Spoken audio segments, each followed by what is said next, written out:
तो जानी चोर हो। पलंग पलंग पर पियवा लोटे हम जानी चोर हो। दौड़ी दौड़ी आवा सासू जी पकड़ ले बानी चोर हो।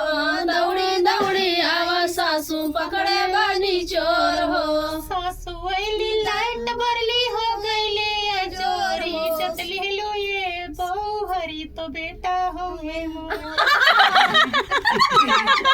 इज्जत ले लू ये बहुआरी तो बेटा हुए मोर। पलंग पलंग पर पिया लोटे हम।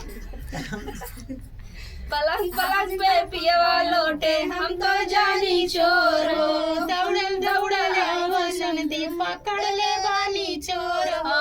दौड़े दौड़ी आवा नंदी पकड़े बानी चोर हो। नंदी आई लाइट बरली हो गईले अजोर हो। नंदी आइन लाइट बारी हो गई अजोर हो। इज्जत ले ये भौजी तो भैया हमें मोर।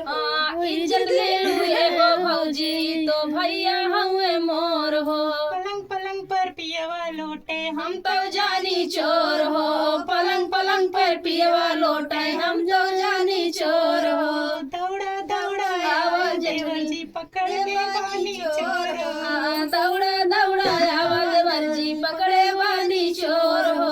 देवर अइले लाइट बरले हो गईले चोरी चतल हलुए भौजी तो भैया हमें मोर इज्जत ले लुए भौजी तो भैया हुए मोर। पलंग पलंग पर पियवा